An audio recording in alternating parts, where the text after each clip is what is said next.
तो चलिए, good morning friends. क्या आप भी नेटवर्क मार्केटिंग को स्टार्ट कर चुके हैं और अभी तक इनकम नहीं ले पा रहे हैं? तो दोस्त, एक बेहतर ट्रेनिंग सेशन आपके लिए है। तो नमस्कार दोस्तों, मेरा नाम इंद्रपाल सिंह, एक digital network marketing coach and business consultant. तो दोस्तों, ये पब्लिक स्पीकिंग का कोर्स आपको हम बताने वाले हैं, क्योंकि पब्लिक स्पीकिंग ऑलरेडी हमारा चल रहा है। पार्ट 1 से लेकर 50 तक हो चुका है। अगर कोई भी आपसे मिस हुआ है, छूट गया है, या ज्यादा छूटे हैं पार्ट, पहली बार आप आए हो, तो इस यूट्यूब चैनल को जल्दी से सब्सक्राइब कर लीजिएगा, क्योंकि यहाँ पर आपको एक से एक बेहतर डिटेल मिलने वाली है, नॉलेज मिलने वाली है सेल्स की, पब्लिक स्पीकिंग की, मार्केटिंग और डायरेक्ट सेलिंग की। तो सब्सक्राइब कर लेंगे तो आपको एक से एक बेहतर नॉलेज मिलती रहेगी। चलिए, विदाउट डिले आज हम शेयर करते हैं पब्लिक स्पीकिंग का पार्ट 51 से लेकर जहां तक कवर होता है, कोशिश करेंगे आपको ज्यादा से ज्यादा देने की। चलिए, ये है डोंट्स ऑफ, शायद कल बता दिया था आपको हमने। ओरिजिनल रहना है, एक्चुअल। तो आज 51 है ऐड वैल्यू।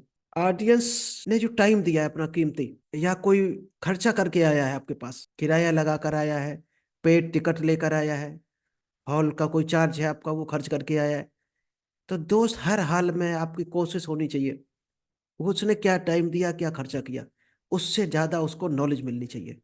अगर ये सोच आपने बना ली, तो आप पब्लिक स्पीकर बनते चले जाएंगे आगे। आप पब्लिक स्पीकिंग में आपका नाम होता चला जाएगा, क्योंकि हर आदमी चाहता है हम जो खर्चा करें उसके बदले हमें मिल क्या रहा हो वो कीमती होना चाहिए।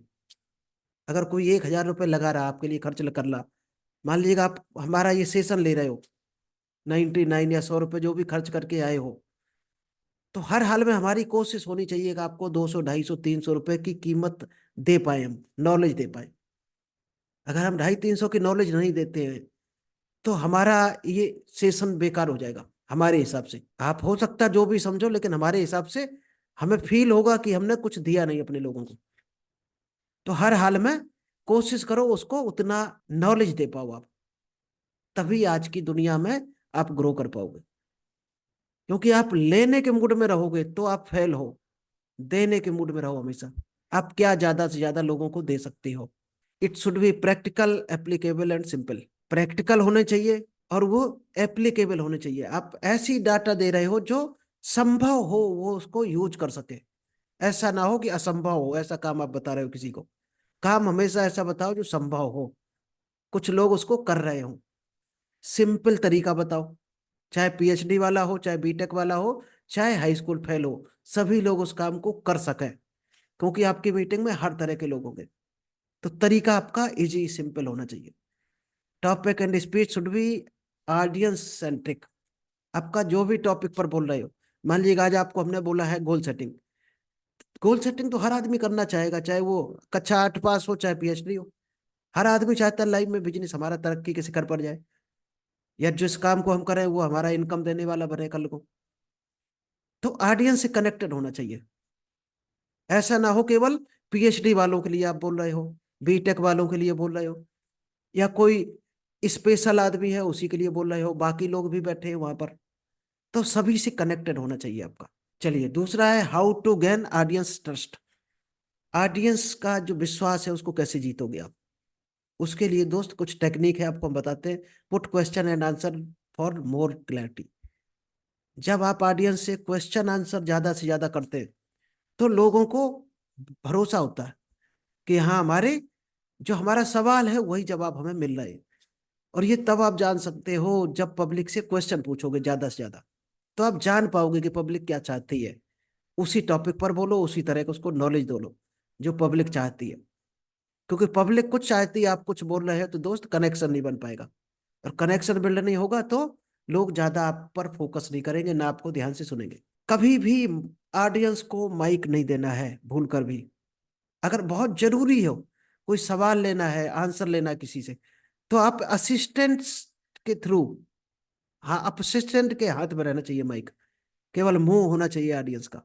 क्योंकि बाई चांस कुछ किसी ने उल्टा पुल्टा भी बोलने की कोशिश की, तो जो असिस्टेंट जिसके हाथ में माइक है वो साइड में कर सकता है माइक को, और माइक उसके हाथ में है तो वो उल्टा पुल्टा कुछ भी बोल सकता है।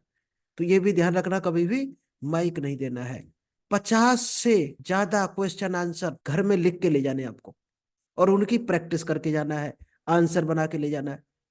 ये इसलिए लेके जाना है, पब्लिक है कुछ भी पूछ सकती है। उस टॉपिक से रिलेटेड उसको बोल दो, इस टॉपिक से रिलेटेड ही सवाल जवाब कर सकते हो आप, क्योंकि उसके जवाब आपके पास तैयार है। किसी को भी क्रिटिसाइज नहीं करना है, यानी किसी को उल्टा पुल्टा नहीं बोलना है, एक आदमी पर उंगली उठाकर बात नहीं करनी है, एक आदमी की बेइज्जती नहीं करनी है कभी भी खड़ा होकर के, कि हम एक को लेकर के टारगेट बना लिया उसको।